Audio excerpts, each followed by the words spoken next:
Nakaranas ng malakas na pag-ulan ng Kalakhang, Maynila ngayong araw, hudyat na kaya ito ng pagpasok ng rainy season o tag-ulan. Narito po si April Enerio para sa Ulat Panahon.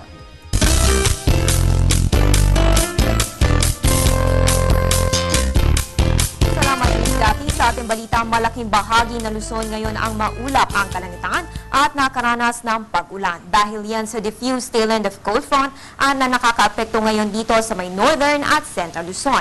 Habang nandyan pa rin ang indirect effect ng intertropical convergence zone sa may southern Mindanao. Kaya sa lagay ng panahon ngayong huling Lunes ng Mayo, ang Metro Manila kasama na ang mga rehiyon ng Ilocos, Cordillera, Cagayan Valley, Calabarzon, pati maging dito sa may Zamboanga Peninsula ay makaranas ng light to moderate rain storms. Habang ang natitirang bahagi ng bansa ay makaranas naman ng bahagyang maulap hanggang sa maulap na kalangitan na may pulo-pulong pagulan o pagkidlat pagkulog lalo na dito sa may western section.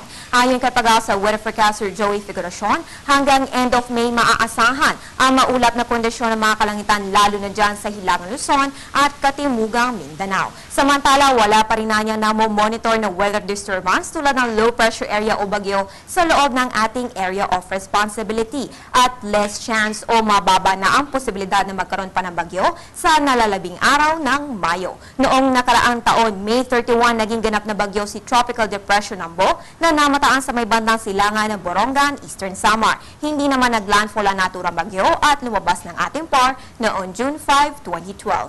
At tulad nga na nabanggit mo no, Miss Cathy, napapadalas na nga pero ating paglilinaw, hindi pa opisyal ng rainy season sa Pilipinas. Dahil ayon kay Joey, may malapit na presensya pa rin ng ridge of high pressure area at umaabot pa rin ng easterly sa ating bansa. Hanggat hindi pa nagre-recede ang dalawa na ito, hindi pa opisyal ang panahon ng tagulan na dulot ng southwest monsoon o hanging habagat. Samantala mga kababayan, itong mga nakaraang araw ay bahagyang bumababa ang mga naitatalang temperatura sa ilang bahagi ng Pilipinas. Ayon kay Joey, yan ay dahil sa mga kaulapan at nadadalas na pagulan dulot ng thunderstorms. Ano nga ba itong mga thunderstorm? Alamin natin yan dito sa Napapanahong Kaalaman.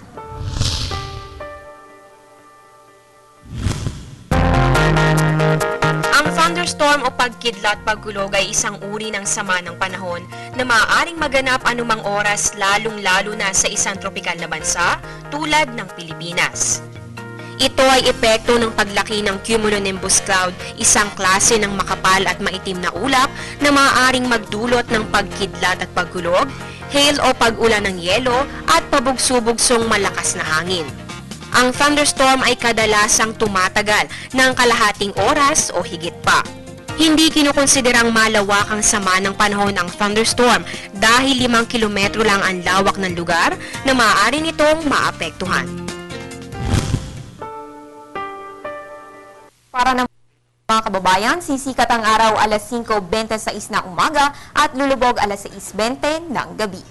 Ugaliin mag-monitor sa weather condition first thing in the morning. Tumutok sa PTV alas 5 ng umaga para sa nangungunang programa naghahatid ng weather updates ang Panahon TV. At para naman lagi ka-updated oras-oras sa panahon, follow us on Twitter, like us on Facebook at bisitahin ang aming website. At yan ang latest mula dito sa Pag-asa DOST. Para sa Telebisyon ng Bayan, April Enerio.